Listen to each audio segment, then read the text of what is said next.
ഇവിടെ ഇടത് വലത് പ്രതിനിധികൾ ചൂണ്ടിക്കാണിക്കുന്ന ഒരു വിഷയം, ജനാധിപത്യ വിരുദ്ധമായി വിദ്യാർത്ഥികളോട് പെരുമാറി, അതേക്കുറിച്ച് പറയാൻ അമിത്ഷാ എന്തുകൊണ്ട് പാർലമെന്റിൽ എത്തിയില്ല, അതുപോലെ തന്നെ ഈ ബില്ലിനെ കുറിച്ച് സംസാരിക്കാൻ പ്രധാനമന്ത്രി എത്തിയില്ല എന്നതടക്കമുള്ള ആരോപണങ്ങൾ, ചോദ്യങ്ങൾ ഉയർത്തുകയാണ് ഇടത് വലത് പ്രതിനിധികൾ. ഇവിടെ നമ്മൾ ഉയർത്തിയ വിഷയം രാഹുൽ നുണ പറയുന്നു എന്നതാണ്. കാരണം പല ഘട്ടങ്ങളിലും അസത്യ പ്രസ്താവനകൾ നടത്തി കയ്യടി നേടാൻ രാഹുൽ നടത്തിയ ശ്രമങ്ങളെല്ലാം നമ്മുടെ മുന്നിൽ ഉണ്ട്. ഇന്ന് പാർലമെന്റിൽ നടന്നതും അത്തരത്തിൽ ഒരു കയ്യടി നേടാനുള്ള നീക്കം മാത്രമായിരുന്നോ പ്രതിപക്ഷ നേതാവിന്റെ ഭാഗത്തു നിന്നും ഉണ്ടായത്?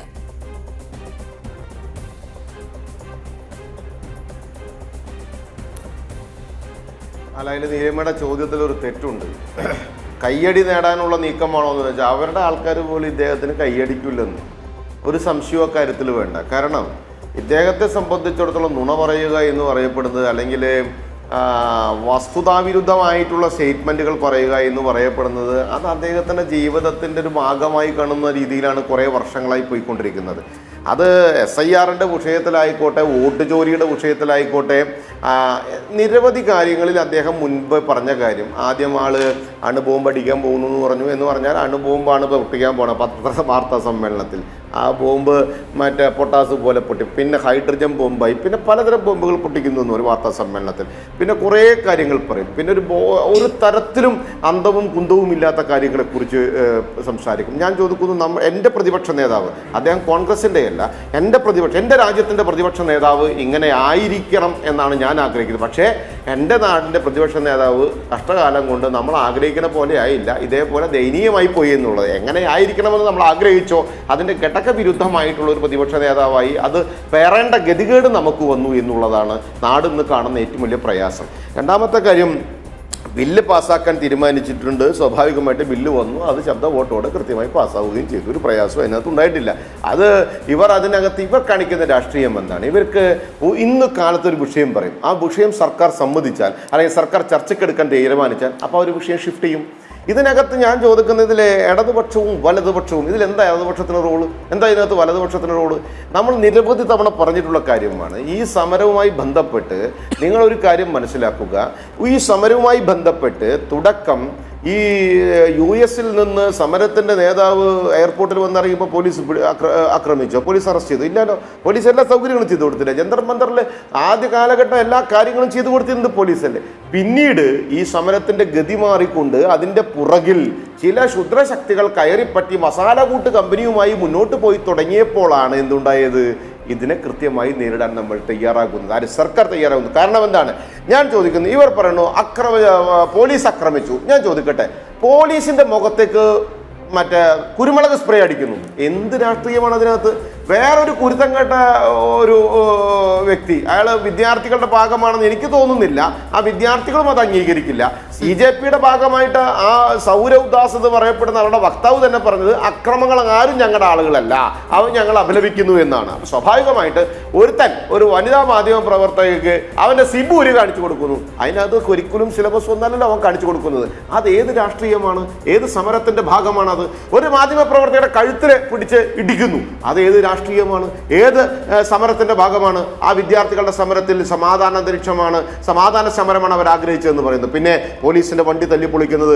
ഞാൻ ചോദിക്കട്ടെ, കേരളത്തിനകത്ത് ഇതൊക്കെ പറയുന്ന ഇടതുപക്ഷക്കാരനില്ലേ? എന്ത് കുട്ടികളോട് നീതികേട് കാണിച്ചു? ഞാൻ ചോദിക്കട്ടെ, ഇവരുടെ സർക്കാർ പണ്ട് ഇവർ ചരിത്രം പറയുന്ന ഇപ്പോഴത്തെ ഒരു പ്രത്യേകതയുണ്ട്. എന്താണ്? ചരിത്രം പറഞ്ഞവർക്കൊന്നും ഇഷ്ടമില്ല. ആ ഹിസ്റ്ററി ഒന്നും കേൾക്കണ്ട, ഇന്നത്തെ കാര്യം കേട്ടാൽ മതി എന്ന് അവർ പറയണേ. ഞാൻ ചോദിച്ചോട്ടെ, ഈ കൂത്തുപറമ്പിനകത്ത് 5 പേരെ കൊന്നതാരാണ്? അന്ന് നിങ്ങൾ രക്തത്തിന് വേണ്ടി ദാഹിച്ചത് ഏത് പോലീസുകാരൻ്റെയാണ്? രേവത ചന്ദ്രശേഖർ അല്ലേ? അപ്പോൾ അദ്ദേഹത്തെ DGP ആക്കി കൊടുത്തത് ഏത് പാർട്ടി അധികാരത്തിലിരിക്കുന്ന സമയത്താണ്? രാംകുമാർ സാറുണ്ട്, അദ്ദേഹത്തിന് കൃത്യമായിട്ട് ആ കാര്യം പറയാം. അപ്പം നിങ്ങളുടെ 5 രക്തസാക്ഷികളെ വെടിവെച്ച് കൊന്നു എന്ന് നിങ്ങൾ വെടിവെച്ച് ഉത്തരവിട്ട് ആ സർക്കാർ കൊന്ന സമയത്ത് അതിന് തയ്യാറായിട്ടുള്ള, അല്ലെങ്കിൽ അതിന് ഉത്തരവിട്ട് അത് നടപ്പിലാക്കിയിട്ടുള്ള പോലീസ് ഉദ്യോഗസ്ഥന്റെ രക്തത്തിന് ദാഹിച്ച നിങ്ങൾ അതേ വ്യക്തിയെ DGP ആക്കി കൊടുത്ത സമയത്ത് നിങ്ങളുടെ രാഷ്ട്രീയം എവിടെയാ? കേരള ഇരട്ടത്താപ്പെന്നാണോ പറയേണ്ടത്, മുത്താപ്പെന്നാണോ ഞങ്ങൾ അതിനെ വിളിക്കേണ്ടത്? 2, കോൺഗ്രസിന്റെ പ്രവർത്തകരായിരുന്ന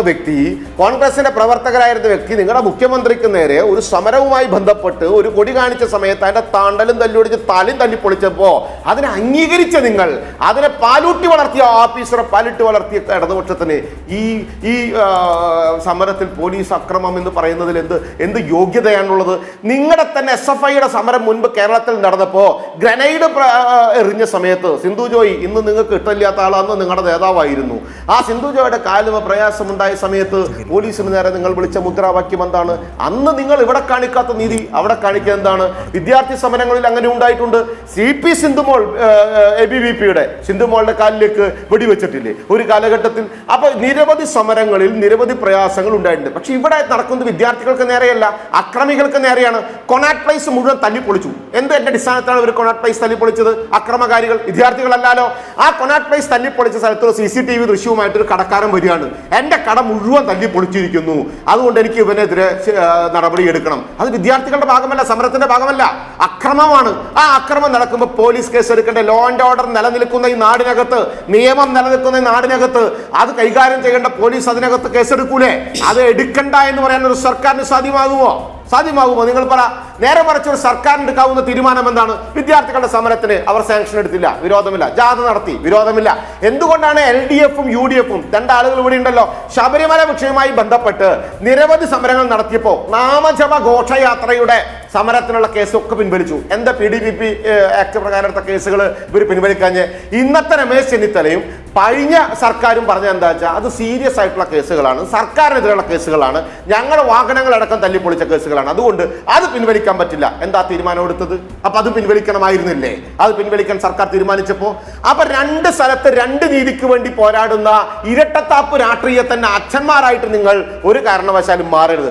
കോൺഗ്രസ് പാർട്ടിയോട് ഞാൻ ചോദിക്കുന്നത്, നിങ്ങൾ എന്തടിസ്ഥാനത്തിലാണ് രാഹുൽ ഈ പറയുന്ന വിഷയങ്ങളൊക്കെ ഉന്നയിക്കുന്നത്? ജൂൺ 6-ാം തീയതി മുതൽ ഇത്രയും കാലം ഈ സമരം നടക്കുന്ന സമയത്ത് നിങ്ങളുടെ പാർട്ടി എവിടെയായിരുന്നു? നിങ്ങളുടെ പ്രതിപക്ഷ നേതാവ് എവിടെയായിരുന്നു? നിങ്ങൾ ആരെങ്കിലും സന്ദർശിച്ചിരുന്നോ? നിങ്ങൾ ആരെങ്കിലും പോയിരുന്നോ?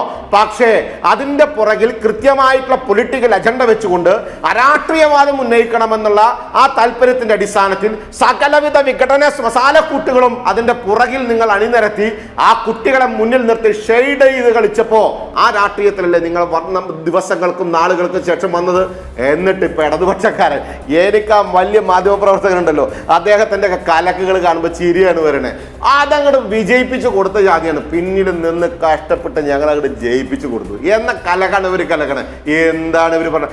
ആരെന്റെ കുട്ടീന്റെ അച്ഛൻ സ്ഥാനം ഞാനാണെന്നും പറഞ്ഞ് 28 കെട്ട് നൂല് ബലമായിട്ട് തട്ടിപ്പറിച്ച് അതിന്റെ അരയിൽ കെട്ടിക്കൊടുക്കണ പോലത്തെ പരിപാടിയല്ലേ ഇടതുപക്ഷം കാണിച്ചുകൊണ്ടിരിക്കുന്നത്, വലതുപക്ഷം കാണിച്ചുകൊണ്ടിരിക്കുന്നത്? നിങ്ങളോട് ഞങ്ങളൊരു കാര്യം, ഈ രാജ്യത്ത് ഇന്നേ വരെ നടന്നിട്ടുള്ള ഏതെങ്കിലും പേപ്പർ ലീക്കേജുമായി ബന്ധപ്പെട്ട് വിദ്യാഭ്യാസ മന്ത്രി രാജിവെച്ചിട്ടുണ്ട്? ധർമ്മേന്ദ്ര പ്രധാൻ കൃത്യമായിട്ടുള്ള ധാർമ്മിക ഉത്തരവാദിത്വം ഏറ്റെടുത്തുകൊണ്ട് രാഷ്ട്രീയത്തിന്റെ മാന്യത അനുസരിച്ച്, ആ രാഷ്ട്രീയത്തിന്റെ മാന്യത കോൺഗ്രസ് കാണിച്ചിട്ടുണ്ടോ? ആ രാഷ്ട്രീയത്തിന്റെ മാന്യത കേരളത്തിൽ മാത്രം ഉണ്ടായിരുന്ന, ഇനി ഒന്നുമില്ല കേട്ടോ, ഇനിയിപ്പോ രാജ്യസഭയിൽ യുദ്ധം വെട്ടാനൊന്നുമില്ല, 36 പേര് വേണം ഇനി ഒരു രാജ്യസഭ MP ഉണ്ടാക്കണമെങ്കിൽ. ഇപ്പൊ 35 ഉള്ളു. അപ്പൊ ഇനി ഒരു 4 കൊല്ലം കഴിഞ്ഞ് സംപൂജ്യരാകുന്ന ഇടതുപക്ഷം ആ മാന്യത കാണിച്ചിട്ടുണ്ടോ? അപ്പൊ രാഷ്ട്രീയത്തിനകത്ത് നിങ്ങൾ ഒരു കാലഘട്ടത്തിലും കാണിക്കാത്ത മാന്യത അത് BJP കാണിക്കുന്ന സമയത്ത് മോഡി വിരോധത്തിന്റെ ഭാഗമായി വിഘടന ശക്തികളെ കൂട്ടുപിടിച്ചുകൊണ്ട് രാഷ്ട്രീയപരമായിട്ടുള്ള താല്പര്യത്തിന്റെ അടിസ്ഥാനത്തിൽ സ്വന്തം കൈകളിലേക്ക് അത് എങ്ങനെയെങ്കിലും എത്തിപ്പെട്ടാൽ അതിന്റെ ഉത്തരവാദിത്തം ഏറ്റെടുത്തുകൊണ്ട് ആ കാവടി ഞങ്ങളുടെ തലയിൽ വെച്ചൊന്ന് ഞങ്ങളൊന്ന് ആഘോഷക്കാവടിയാക്കി ആടിക്കൊള്ളാം എന്ന് പറഞ്ഞ് രാഷ്ട്രീയത്തിന്റെ നാണക്കേടുമായി നിങ്ങൾ വന്നാൽ നിങ്ങൾക്കൊക്കെ ആരും മറുപടി തരാൻ, നിങ്ങളൊക്കെ ആരും ഭയപ്പെടാൻ? കേന്ദ്ര സർക്കാർ ഇന്നും ഞങ്ങൾ 3-ാം തവണ ഭരിക്കുന്നുണ്ടെങ്കിൽ ജനാധിപത്യത്തിലാണ്.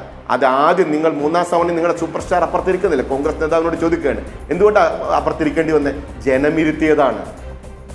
ഒരു കാലത്തൊരു കാര്യം പറഞ്ഞാൽ ഉച്ചയ്ക്കെങ്കിലും അത് മാറ്റി പറയാതിരിക്കണം, വൈകുന്നേരമെങ്കിലും അത് നിലനിർത്തി പോകണം. ഇത് കാലത്തൊരു വാക്ക്, ഉച്ചക്കൊരു വാക്ക്, വൈകുന്നേരം വാക്ക്, നാളെ വന്ന ഓർമ്മയുണ്ടാവില്ല. 10 ദിവസം കഴിഞ്ഞാൽ ഓനെ ഈ നാട്ടിലും കാണൂല, അപ്പോൾ ഒറ്റ പോക്കാ പോകും. അങ്ങനെ ഒരു പ്രതിപക്ഷ നേതാവ് എൻ്റെ രാജ്യത്തുണ്ടെന്ന് പറയാൻ എനിക്കും താങ്കൾക്കും നാണക്കേടാണ്.